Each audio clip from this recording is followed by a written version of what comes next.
Hello everyone, welcome back to WP Studio Lab. In the previous video, we learned how to install WordPress locally using local WP. Today, before we start building any website, we're going to configure the most important WordPress settings that every beginner should check first. Section 1. Go to Settings to General. The first thing you'll see is Site Title. This is your website name. Tagline. This is a short description of your website. Example, learning WordPress step by step. You can always change these later. Next, let's add a site icon. The site icon is the small image shown in browser tabs. Upload a square logo. Usually 512 by 512 pixels works well. This makes your website look much more professional. Next is administration email address. Make sure this is an email address you can access. WordPress uses this email for notifications and password resets.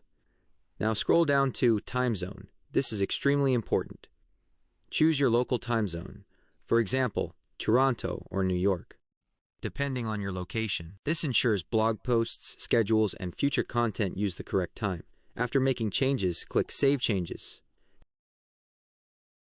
Section 2. Now go to Settings to Permalinks. This is one of the most important settings. By default, WordPress may use URLs like link to your website.com equals 123. This isn't user-friendly. Make sure you choose the post method for better SEO. Save changes. Section 3. Go to Settings to Discussion. These settings control comments. If you're building a blog website, keep these enabled. Don't allow link notifications. I usually turn this off because many websites don't use it anymore, and it can attract spam. All other you can leave as is. If you are creating a business website, agency website, portfolio, landing page, or one-page website, I would recommend. Don't check to allow people to submit comments on new posts. Once making these comments are disabled, the other comment settings don't really matter. So you can leave the remaining settings at their default. For most beginners building business websites, I recommend disabling comments. Save changes. Section 4. Go to Settings to Reading. By default, your homepage shows your latest blog posts. This setting controls what visitors see when they first open your website. To change it, select a static page instead of the latest posts. In the homepage dropdown, choose the page you want to show as your main homepage. Make sure you have already created those pages in Pages. Add New before selecting them.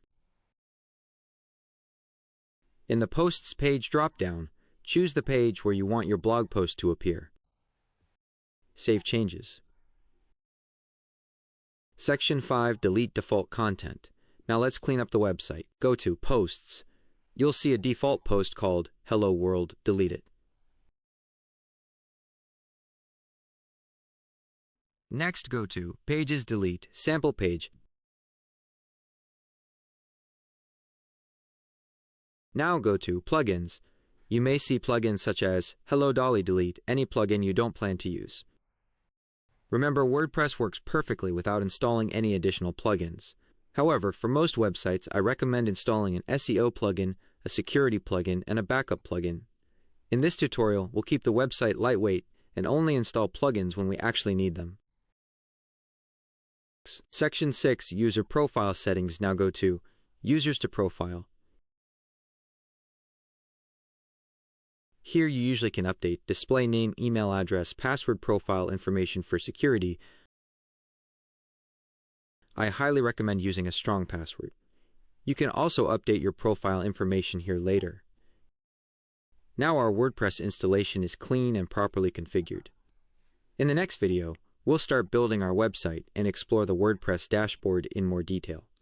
If this video helped you, don't forget to like, subscribe, and leave your questions in the comments.